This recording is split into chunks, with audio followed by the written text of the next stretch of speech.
The difference between an MC and a rapper to me, controlling a crowd, man, like the performance element especially, it's like, you know, a lot of people can take the time to, you know, rhyme words. If it takes you a long time or short time, you can take the time to, you know, develop these schemes and put them in like bars. But performing in front of a crowd and like rocking a crowd and having them get into it is a whole nother thing, different than just putting together these words. And if you can't command a crowd, then like you're not an MC to me. You're just a studio rapper. There's a difference. And I pride myself in I put a lot of time into all of my sets and really, you know, spend the time to really control and make sure everybody in the building, if they didn't know who I was, they know who I am now and they're a fan now. So that's the difference to me. From 5 and 10 years from now, I hate this question because like, all I want to do is just like work like I continue working and see where it goes.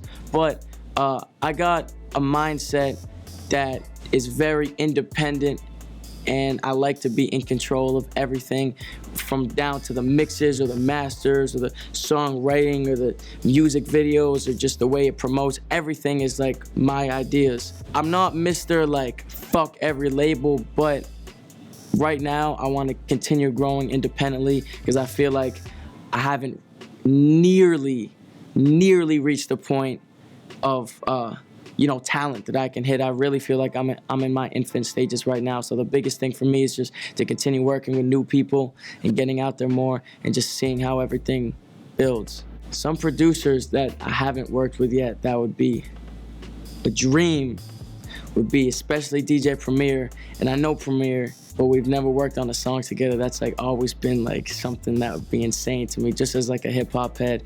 Alchemist is another one. LP especially, he's got such an original sound to me that it's like, you know, it's his beat. I don't know, the vibe of his production just like gets me so amped and very like original. And I feel like I'd make something insane with him. Alchemist is just like the way I especially like his mixes on a lot of his beats. I don't know, man, the way they rock and the way they hit. Something about him I've always been really into. What makes Premier so dope to me is one, just the history of everything he's been a part of. The fact that if I could just say I had a song with Premier would just be so insane. That's definitely part of it. He's just super talented, man. Like I rarely hear a Premier beat that I'm like, oh, that was okay. You know, they're always super insane. Knots is another insane producer. Working with Knots came up that Clinton Sparks showed Knots my music. Knots liked what he heard, sent some beats over. Literally the first batch he sent was just ridiculous. The first beat I heard, I made the first single off my project, Eraser Shavings. It was called Necessary Evil. And I had that record done like the next day because I was like, I need to do this right now. The beat was crazy. I gotta show Knots. I'm like on my shit. He's insane, and he produced another record off the new project called Just a Couple More Words.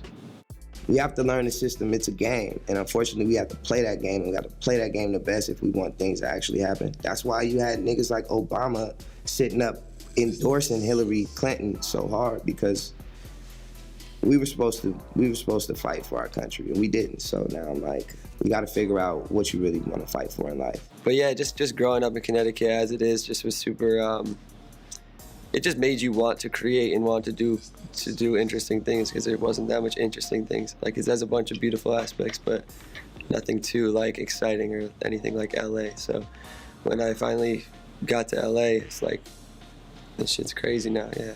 And now what are they doing? They're trying to rise up, and they started this Black Lives Movement in the same way that, like, you know, our parents and James Brown was like, I'm black and I'm proud. Like, it's the same thing, you know what I'm saying? So, like, my fear is that at some point, none of us are actually, like, reading our actual history to be like, we tried that already. It's not just the work, it's the pressure on top of it. It's the pressure of you doing something that no one else is doing. Everyone sees college and job and this and that. So you have that pressure of people non-stop asking you questions. When is this gonna happen? When is that gonna happen? So that's like the hardest thing of this whole game.